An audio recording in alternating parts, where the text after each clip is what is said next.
Entonces, hoy, en esta tarde, vamos a ver 3 verdades que nos van a ayudar a comprender este don de lenguas.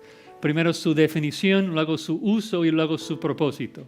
Su definición, su uso y su propósito. Primero comenzamos con una definición bíblica de lo que son las lenguas. El don de lenguas era la capacidad sobrenatural de hablar y alabar a Dios en las palabras de un idioma humano que el que hablaba no conocía ni entendía. Un milagro de que una persona que no entendía ruso ya está hablando en ruso, otros dialectos, otros idiomas humanos. La narrativa de Hechos 2 nos presenta con esa verdad de manera tan clara, de que los judíos allí, los 120 que hablaron en lenguas, estaban hablando en diferentes idiomas y la gente entendía esos idiomas. Si pueden acompañarme en Hechos 2, 6, vamos a leer y ustedes pueden buscarlo, encontrarlo. Dice que hecho este estruendo se juntó la multitud, estaban confusos, porque cada uno les oía hablar en su propia lengua, es decir, idioma. Estaban atónitos, maravillados. ¿Por qué? Porque estaban hablando los idiomas y bien, no con un acento gringo. Estaban hablando perfectamente bien, sin cometer errores gramaticales.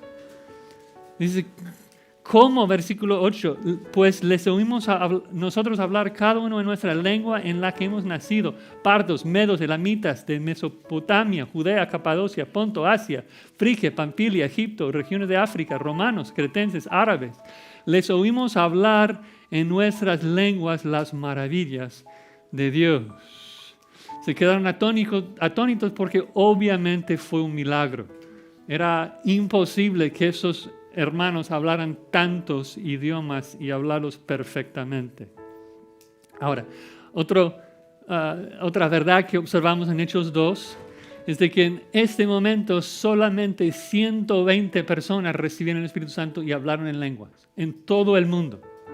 Es decir, de que hay otros creyentes dispersados por todo el mundo que no recibieron el don de lenguas en aquel momento. Sabemos que son creyentes, lo vamos a conocerlos después en Hechos 19, seguidores de Juan, que creían en Dios, que amaban a Dios, pero no recibieron el Espíritu Santo porque no estaban en Jerusalén en este momento. Y Pablo confirma esa realidad en 1 Corintios cuando explica que no todo creyente recibe el don de lenguas, ¿sí? Cuando él hace la pregunta al final del capítulo 30, al final del capítulo 12, en el versículo 30, él pregunta, ¿hablan todos lenguas? No, no todos hablan en lenguas. Ahora, para resumir entonces, hablar en lenguas es cuando el Espíritu Santo tomaba control completo de la lengua de un humano, dándole la habilidad de hablar en otro idioma humano que la gente podía entender. Repito, esto es clarísimo desde Hechos 2 y nadie puede batirlo, nadie lo hace. Entonces, claro.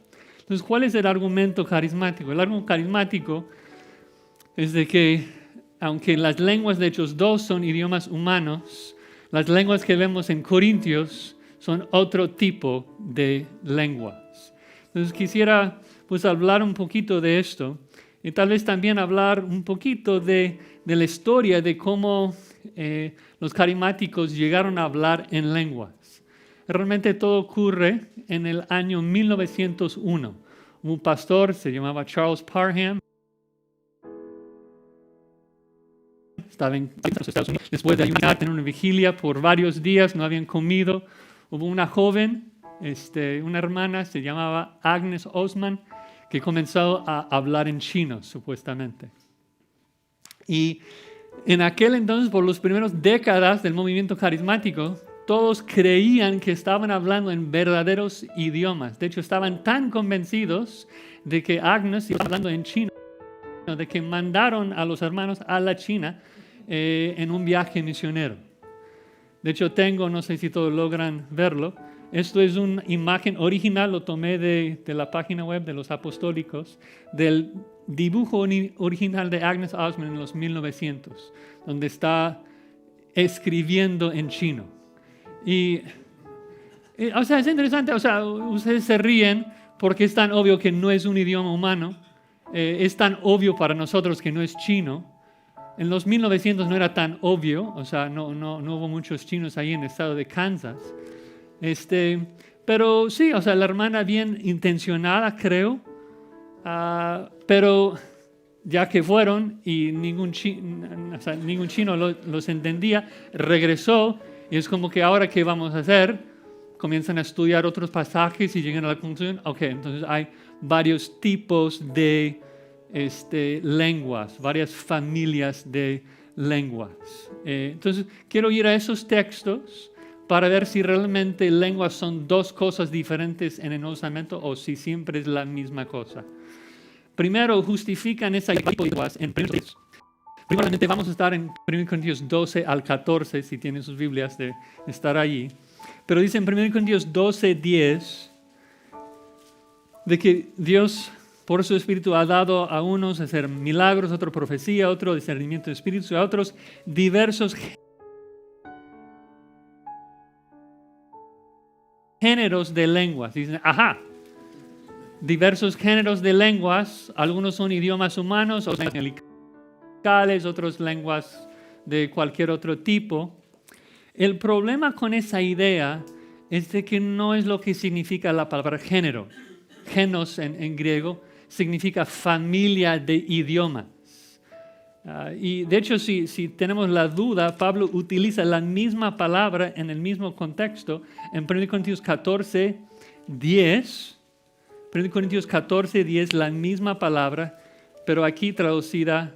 Tantas clases de idiomas hay seguramente en el mundo y ninguno de ellos carece de significado. Entonces el punto no es de que hay diferencias en cuanto a cualidad entre las lenguas, simplemente de que existe variedad de familias de idiomas, de que los idiomas del mundo se dividen en diferentes familias. Ahora, ¿qué otros textos usan las personas que dicen que hay varios tipos de lenguas? Romanos 8:26 se cita mucho, cuando está hablando de que el Espíritu Santo intercede por nosotros ¿con qué? Con gemidos indecibles.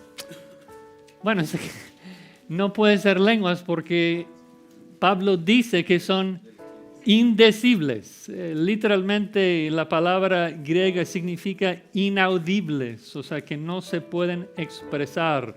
El diccionario dice no hablado de modo inarticulado.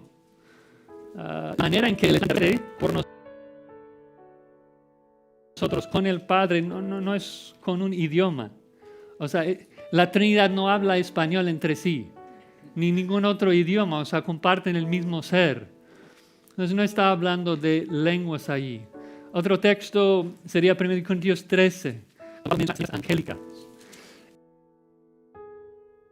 El problema nuevamente es de que Pablo está diciendo todo lo opuesto. Pablo está diciendo que no habla en lenguas angélicas.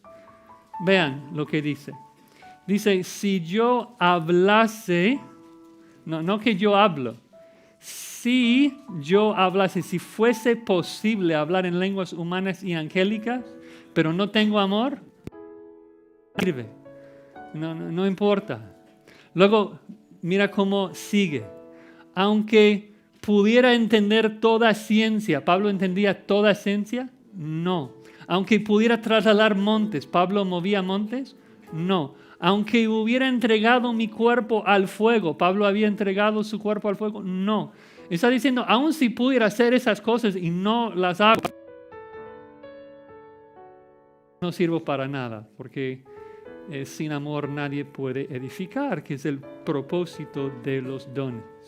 Entonces, nuevamente, el punto es de que cada pasaje en la Biblia que habla de las lenguas trata de la misma cosa, y los versículos que usan para justificar otro tipo de lengua realmente no están hablando de las lenguas. Para enfatizar esa realidad, pensemos en una comparación entre Hechos y 1 Corintios. Porque tanto Lucas como Pablo presentan las lenguas en exactamente la misma manera. Obviamente el contexto es diferente. En Hechos 2 están afuera con incrédulos y en 1 Corintios están dentro de un servicio en una iglesia. Entonces el contexto es diferente. Pero la forma en que Pablo y Lucas presentan las lenguas es idéntica. De hecho, iría totalmente en contra del propósito de Lucas de escribir algo diferente, porque Lucas dice en Lucas 1 al 4, de que su propósito era confirmar la enseñanza apostólica. Entonces, Pablo escribe 1 Corintios antes de que Lucas escribe Lucas y Hechos. Entonces, el hecho de que Lucas... Esto minaría la autoridad apostólica de Pablo, lo opuesto a lo que estaba intentando hacer. Pero pensemos, Hechos y Corintios usan exactamente la misma terminología, las mismas palabras para describir las lenguas. También describen el don de la misma manera, describen un don de hablar un idioma que la gente sí entendía, o porque ya entendía ese idioma. Traducir, ¿sí? En 1 Corintios capítulo 14. De hecho, en 1 Corintios 14, Pablo cita a Isaías a decir de que las lenguas tienen que ver con que la gente iba a hablar al judío incrédulo para condenarlo. También el don de lenguas tiene el mismo propósito en Hechos y Corintios. ¿Por qué? Porque Pablo dice que son señal para los incrédulos, exactamente lo que vemos en Hechos. Y también el don recibe la misma reacción de los incrédulos en Hechos y en 1 Corintios. En Hechos dicen que están borrachos, y luego Pablo dice en 1 Corintios 14 de que si alguien entra y les escucha hablando en lenguas, ¿qué van a decir? Que están locos, o sea, lo mismo. Entonces, estamos hablando de la misma cosa. El don de lenguas siempre es la habilidad sobrenatural de hablar en un idioma humano que la gente no podía, la persona que estaba hablando no podía entender, pero si la otra persona lo entendía perfectamente bien. Ahora,